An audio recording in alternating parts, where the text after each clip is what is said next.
Hello there guys and welcome back to the channel. Now it is time to talk about the Deathless Champions because, well, there is a new leak revealing some very cool and important information. So first let's do a quick recap, and this is going to be a relatively short video, but obviously the entire Deathless saga started about 9 months ago, where we started collecting pieces for Deathless Guillotine. And the entire deal, the premise, the way it was sold to us is that we collect pieces, acquire 7-star champions. There will be 4 normal Deathless champions, and then if you have managed to get all 4 Deathless champions, you will be able to earn the 5th one, the most powerful one, the most important one, and that is going to be the Deathless Thanos. Now, and from the get-go, Bum kind of implied that these Deathless champions are not necessarily going to be the powerhouses of their respective classes. However, Thanos is meant to be good, is meant to be strong, is meant to be powerful. And for most part, Bum kind of delivered that. To be honest, I think that Deathless Guillotine, looking back, is probably the better champion, even though obviously when we saw her, we kind of wished Kabam had done more with her. But she's effectively Guillotine that does degens instead of bleeds and has better base stats. Then we received, well, and also might I add, over time some people have come to appreciate her and rank her up and utilize her in odd places here and there as well. Second champion was obviously Deathless King Groot, and again it's a working version of King Groot with slightly more damage, incinerate instead of poison, and less regeneration. So there's always kind of like a update to their kits, a minor one. There is a drawback from what these champions used to do good to what they do less well now, I'd say. And the same thing is kind of happening with the champion that's not listed here, which is Deathless Vision. Now, Deathless Vision, unfortunately, is probably the most underwhelming one, even though he had the most potential to be the most hyped one. Kabam took away a significant portion of his power control and exchanged it for Fury and a little bit of phasing. And, well, so far, I do recommend watching Swede's video. I might actually cover it on my own channel as well, because Swede really knows his visions. And Deathless Vision isn't taking anybody's breath away. So far, at least. Who knows? Realistically, he won't. But that means it is time for the next chase, for the next race, and that is what we already have leaked. And that will be, indeed, Deathless SheHulk. And she does look cool. It definitely does look quite interesting. And this is a very interesting case for a Deathless champion, because the original theory was that it is going to be the original, like, nameless champions, which left us with either Deathless Hyperion or Deathless Scarlet Witch.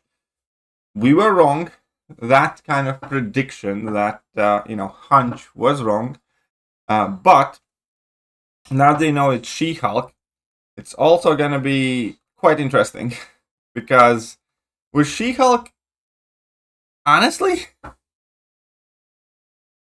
I'm kind of, based on the track record of Deathless champions so far, I'm kind of worried that they'll change anything for worse. Like, in a similar way where I think we would be better off with just having a Vision, original version as a 7-star that we could earn, and Awaken, and then, if you want to sig up. I do think that, just OG Vision would be a better champion than Deathless Vision. Now we're looking at SheHulk, and SheHulk's actually quite solid champion. Like, obviously she has her weaknesses, but, in general, she's quite decent. If she was out as a 7-star, I 100% believe people would use her. She's not necessarily, the biggest Balyon champion or something like that, because there is a ramp up involved in her, but I do think she can do quite decent in, shorter fights too. And I actually really, really like SheHulk as a champion. She has, very solid 15-second Petrify. She has, like, nigh infinite damage ramp up potential. She does have AI manipulation with her passive Furies, and that is an AI manipulation that doesn't rely on buffs or debuffs. And I think SheHulk is, like, a very, very cool champion.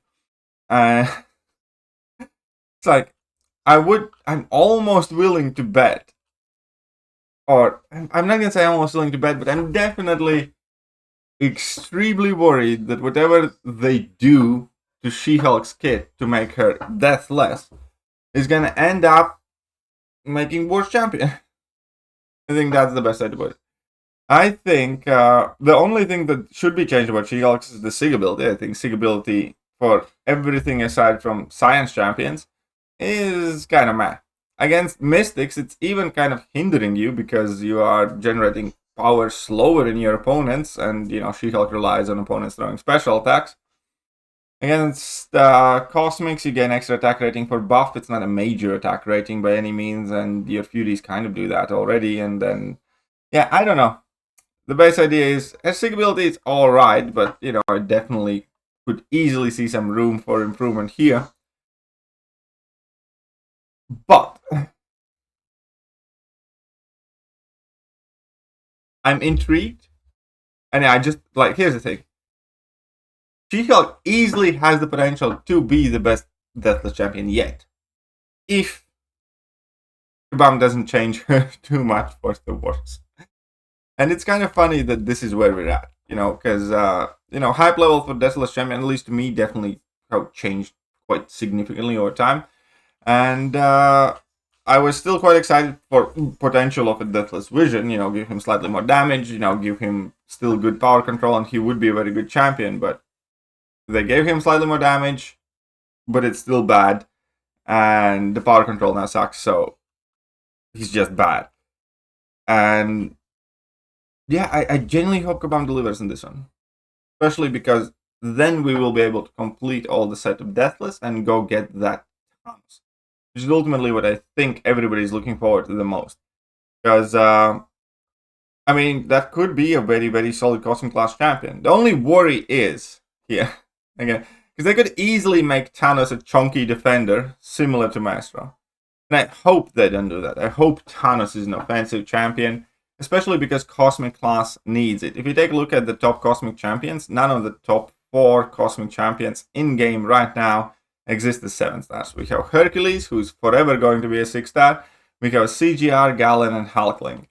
Kabam is stubbornly refusing to release any of those champions as 7 stars, and with that, Cosmic Class is falling down the rankings. And hopefully Thanos is Cosmic, obviously, and hopefully he's an offensive champion that can contend with those spots. But that's about it. So, the next Deathless Chase is She-Hulk. It's also going to be the last champion that we earn, and then we're going to get Thanos. Either way, let me know what you guys think, excited or not, and I'll see you guys soon. Bye-bye. Hello there guys, and welcome back to the channel. So we have all the information about the